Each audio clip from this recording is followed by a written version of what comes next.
Morning, y'all. So, ramping up my morning run, and I was thinking about the video I wanted to post.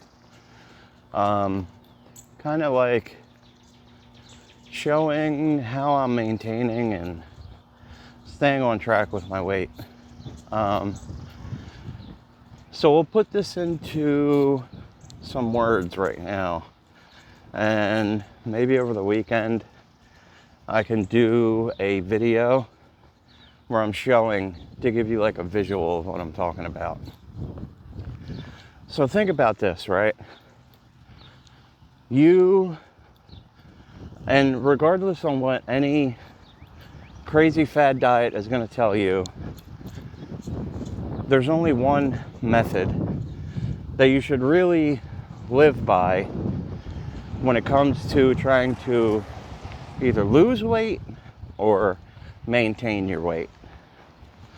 And it goes like this. The amount of food you put in your body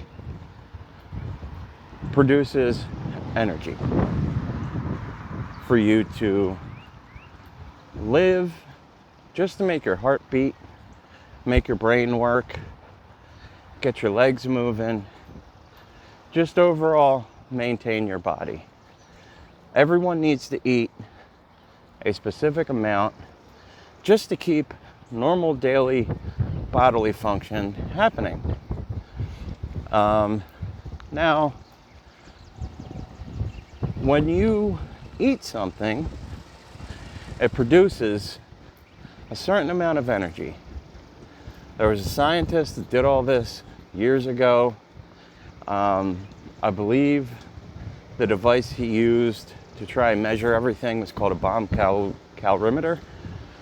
I have to look that up, so I'm a little more, I don't know. So I have the documentation more present, and I can just recite it in that video.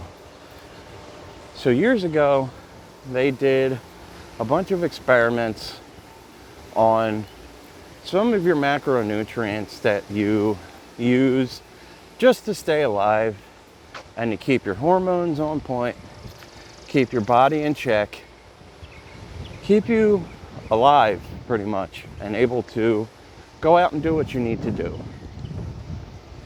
Now, everything that you put in your body produces a certain amount of that.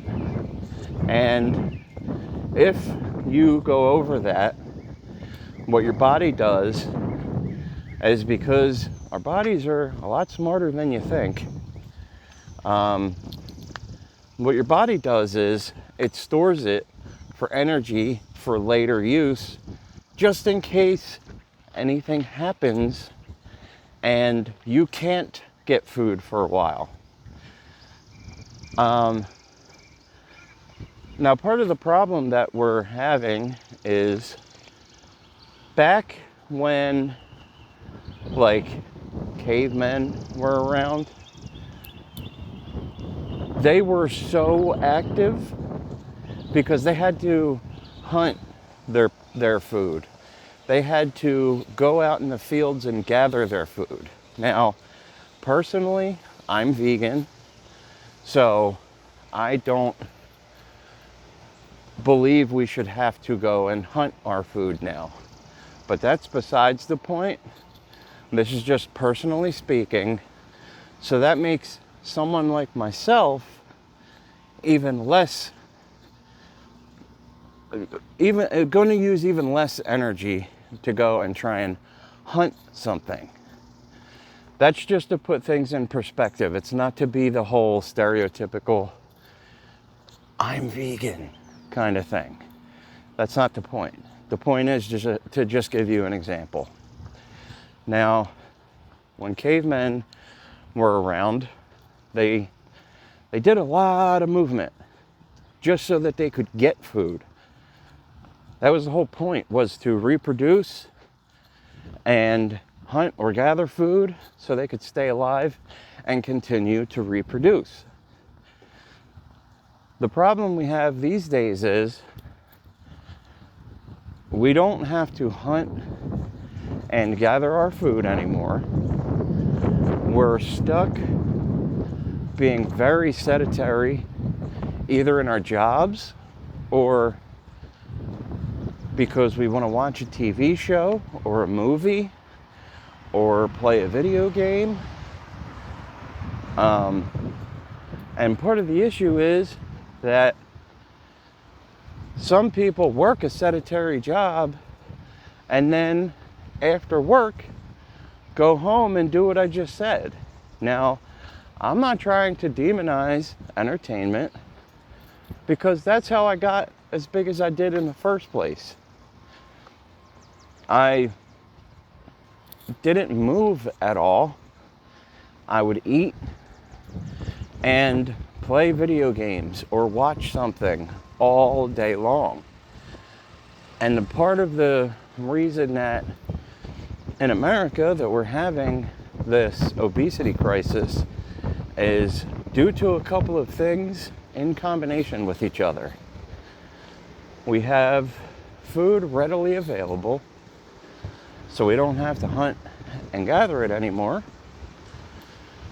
But on top of that, a lot of people work sedentary jobs where they're sitting at a desk all day, taking phone calls, or working on a program, or writing code, or just a number of different things. Really, like, I could sit here for an hour and just spit out things that people do where they're not mobile while they're working. Then we go home and we watch something on TV. We watch a show, binge watch, and then we go to sleep. Nowhere in there are we getting out, staying active, getting in movement, because that is what the food is for. The food's to help you stay alive, but it's also to power you through your day for the movement that you should be doing. Because back when cavemen were around, that's all they did. Well, we're not cavemen anymore. We haven't been for a long time. We have not evolved to the point where we no longer need food, but we have evolved to the point where we're very sedentary and we don't have to go and hunt and gather it. Now, those two things in combination with food literally being engineered. Now, before you take that out of context, go ahead and look it up. I'm not saying that they're in a lab, making magic to produce your hamburger. But what they are doing is they're in labs putting the right combinations of certain macronutrients and flavors to keep you addicted, to keep you hooked on eating what you're eating, to not satisfy your stomach and your body nutrition-wise, and to keep you putting more of it in your face so that they keep making money. That's how companies like Nabisco and Dunkin' Donuts and Krispy Kreme and just, you get what I'm saying, Keebler, like all of those. That's how they keep making money, because you can't, and this is not to blame anyone, it's just the way they've engineered this food is, for most people, and this was including myself up until more recently, for most people, we are not going to limit ourselves to one serving of Oreos. One serving of Oreos is 2 cookies. And I believe it's about 140 calories. So just think about it. If you were like me, especially when I was bigger, I would easily sit and polish off a whole row, like a whole tray of Oreo cookies. Or you could buy those single sleeve boxes. I'd sit and eat right through those. Now, when you do that, you've just ate the equivalent of probably over a meal. Now think about it. You eat 4 Oreo cookies, right? You've eaten the equivalent of about 300 calories. Now you eat 6, right? Now you're at 450. That's typically a little bit less, maybe, than my lunch, my entire lunch. Now, what's going to fill you better? Eating a balanced lunch or 6 Oreo cookies? Think about it. You can eat, I think it's the equivalent of like 2 pounds of spinach for 200 calories, or 2.5 Oreos. Which one is going to fill you better? Think about it. Which one of those is going to fill you more? Just to put things in perspective. Now, I'm not telling you that you need to run out and only eat spinach. But what I am saying is, take some of these things into consideration when you're managing your food and you're out shopping. Because the other issue is, you go to the store and they don't sell Oreos in packs of 2. The only time you're going to get one of those is when you buy one of those like giant packages that are like fun size Oreos, which is 2 in a package. And again, if you're like me, you're going to eat 3, 4 of those easily. I stopped doing that. I don't even go and buy them, because the problem is, now that you have went out and purchased that, it's now in your house, and now the temptation is there every time you go in the kitchen. Every time you go, even you could, if your house is designed like mine, you can just turn your head and you see the kitchen. And if they're sitting on the counter, you're looking directly at them, which is tempting you to do so, to go out and eat some. The other problem is, if you buy one of those packs of Oreos, and I'm not like trying to demonize just Oreos, this is just using them as an example. If you have that pack of Oreos on your counter, through the day, this is another thing I used to do, is I would go get a drink. I may grab 1 or 2. Now, my drink is done. I go out and I get another drink. I just ate 2 more. Do that a few times a day, and now, without even really thinking about it, you've just eaten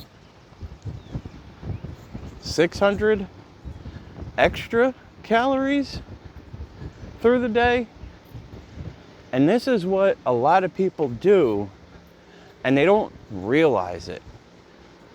And then when it comes down to it, they demonize themselves and make themselves feel like shit because they wonder why they're tracking something calorie wise, or they're tracking their food, and they wonder why they're not losing weight.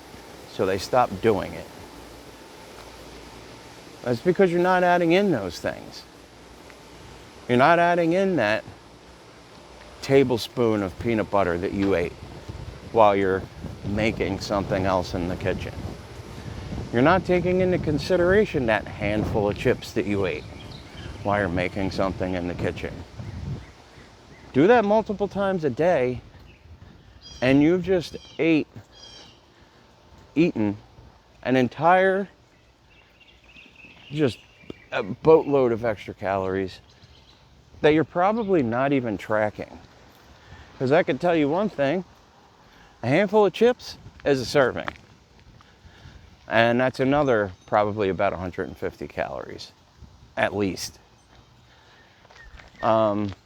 The other problem is food labels do lie.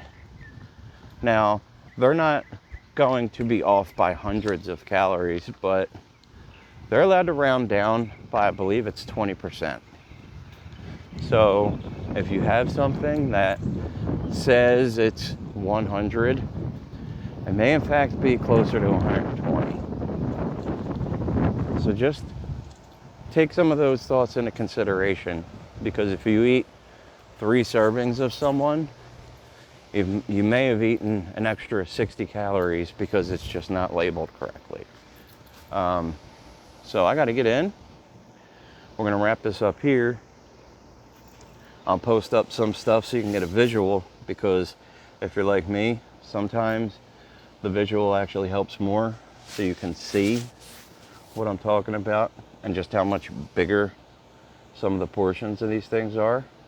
But until then, 1 man, 1 year, 150, I'm out. Stay motivated, y'all. Keep losing.